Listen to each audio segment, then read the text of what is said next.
This was completely bare ground under this canopy when I first bought this property, and I bought it in 2010. We started hinge cutting that winter, and we've hinge cut, and you can see the open sky right here that's letting light in, and that's where all this plant growth is coming from. I make little side trails in here like this one, and this leads to bedding, and I go in every year and I spray the ground clear. I rake out beds, I spray in the beds so that they have a bare spot to lay on, and the deer use almost every single one of these spots that we spray, almost every one. Sometimes we make a mistake and we don't have a good enough escape pathway, and if we come back and see that a deer hasn't been using a bed, we're going to try to figure out why they're not using it, and it's usually because there's not a good back door or escape pathway for them. Here's another side trail right here that goes to another set of beds, and as you can see, this is all manicured. I tell the deer exactly where to go. Again, keep your eye on the browse here. They're browsing all along here as they go through here. They keep the trails open. Okay, we got 2 trails we can take here. One goes past a stand, an ambush site, and I do not come through here to access this stand. I come through, I've left the woods open over there and canopied so that deer don't use it very much. I want the deer to be using this area here, and I can walk right through that open woods. I see all those tall treetops there, and I can get to that stand that's sitting right up there. We're about 40 yards from it right now. And deer come through here. Hawthorn trees and cherry trees that have been cut so that as a deer walks through here, there's a visual barrier here so they can't see me up in the stand up there. Then they turn here, and now they're looking in this direction, and they come right over here for the ambush shot. One of the keys to this hinge cutting thing, and people say, you know, you hinge cut, you can just do it randomly and the deer will find a place to lay. Deer are not going to lay in this area right here very often, and they're certainly not going to likely to do it in deer season, because we have much better bedding spots. Right there off to Randy's right, you can see all those crisscross branches. There's a domed area there with 2 or 3 escape hatches and cover and nice bare ground for the deer to lay on. So what do they need to lay out here for when they got that? They're not going to lay in this trail and feel closed in like they only have 2 directions to go. Over there, they can go in 3. And I've often said this, if you create a 5-star hotel, the deer will not stay in a 3-star hotel that's 30 or 40 yards away from it. They'll always go to the 5-star hotel. So knowing what they want in a bed is absolutely critical. They don't want this. This is bare ground and all that, but they don't want to be on this trail. They want to be off in an area where they have cover but 2 or 3 escape routes. Bare ground, the right kind of visual scenario in front of them. There's just a whole bunch of things that go into it, and this isn't it. By not creating that 5-star hotel down out of line of sight of your stand, you can come back here and they'll be laying in this area, because this area is the best place to lay around here. So they might lay right underneath your stand. You want the hinge cutting and all this thick stuff around your stand, but you don't want deer bedding in it. So that's why we make a better bedding area very close by, but not where they're going to lay down right by your stand. I cannot tell you how critical that is. See how much different this is? There's an escape route through there. There's the one we just came down. They can escape right through here, and they can escape right through there, and you can see where they've been coming through the brush right there. But they still feel that they're in very good cover here, and I'm sure we're going to find deer here in the ground. There, right there's some right there. So there's been deer laying in here, and you're not going to find any spots where deer are laying over near that stand. They're not going to lay there if they have this. And we create this from them. This is sprayed so that plants don't grow here, and they can lay here. And this is a little doe family area here, because I can see where several spots deer have been laying in here. So there's been 3, 4 deer at a time in here. That's doe families. You won't find your bachelor bucks, a group of bucks in here like this. You'll find one here and one over there and one over there. They stay near each other, but not right on top of each other. These are does living in here. There's some pellets right there. That area, heavily hinge cut. Deer do not bed in it. This area, is designed for bedding. The deer are going to lay here. They're only about 50 yards away from my stand over there, but they can't see me. I can't see them here. This leads back into bedding over that way, and this leads into bedding over this way. So we've got a crisscross intersecting trails here, where the deer use this as Grand Central right here. You can see all the intersecting trails, and then spurs go out into the various bedding areas. There's a bedding area right here. This has been used by deer. There's deer here right there. You notice every one of the bedding areas that we make gets used by deer. That one there didn't get used by deer because a limb fell down in front of it. This is another family area here. There's deer here right there. So they're regularly using this. And people talk about, you know, this big deal about sticks. When people talk about sticks, they're not talking about these little things. Deer will lay on top of that. They're talking about a big tree branch laying in here or something. You know, if this is in the middle of it, deer's not going to lay there. If it's right there, it will. So all these are being used by deer because we tell them to lay here.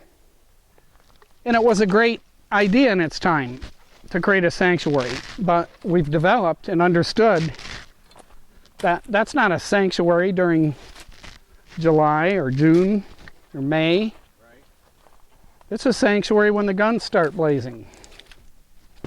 All this has to be tuned up.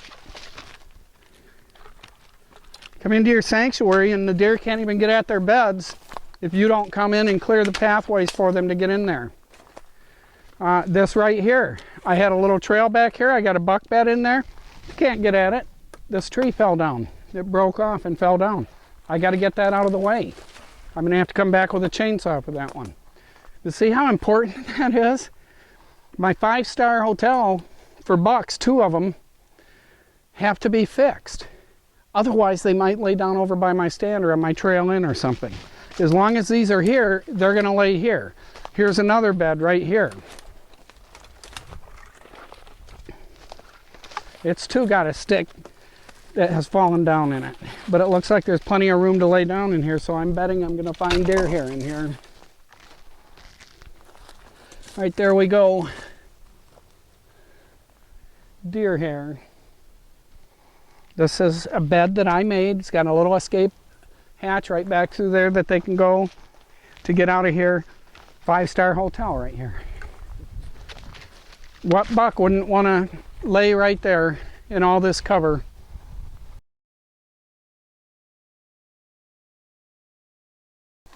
Right here's a bed that we made, and it's got hair in it.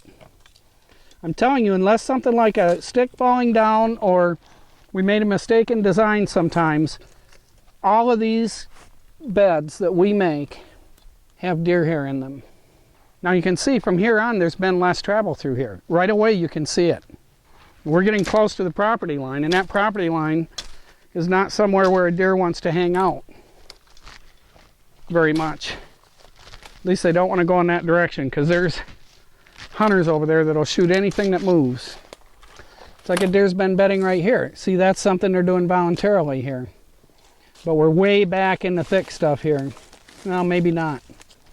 Yep, there's some deer hairs right there. So there's been deer laying in here. And that's okay. This is a designated bedding area here. That's probably overflow right there. Just covered with deer hair right here. Every inch of ground we're walking, Randy, used to be wide open, bare ground. Okay, I want you to come through here, Randy, because we're at the property line, and I just want to show folks the difference. So that's the neighbor's property over there. I can see at least 75 yards, probably 100 yards through it. And if you turn and look over here, same kind of ground, but guess what? Guess where a deer wants to live? Randy and I walked along the property line because that's mostly a barrier over there and we couldn't get back in. We had to circle around. And now we're coming back in from the north back into this hawthorn area. And there's a lot of hawthorn hinge cuts in here. and I cut about 200 of these poplar trees in here, and I just completely transformed this area. And then I came in and hinged a bunch of these hawthorn trees. And these here are hinged high so that we could have a deer pathway under them. Got lots of deer here in it. Don't see any deer here in this one. Oh, my mistake. So far we're batting 100%, except for the 2 spots where trees had fallen down across. Yeah, there's hair. Hair in here. There's hair in here.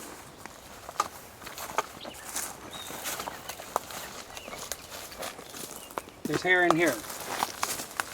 We tell the deer where to lay down, I'm telling you.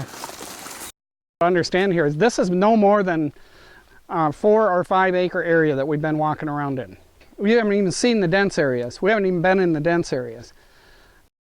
But you could easily have several mature bucks living in here, all within 100 yards of each other, and all of whom never have to interact with the other one because they just go their separate ways. They can't see each other. They got lots and lots of does. This is a bedding area back in here. Bed here. Full of hair. Oh man. The smell of a rutting buck is still, you know, lingers. It's like a locker room over here. Yeah, I don't know if that drifted over. Can you smell that pungent smell? Isn't that powerful?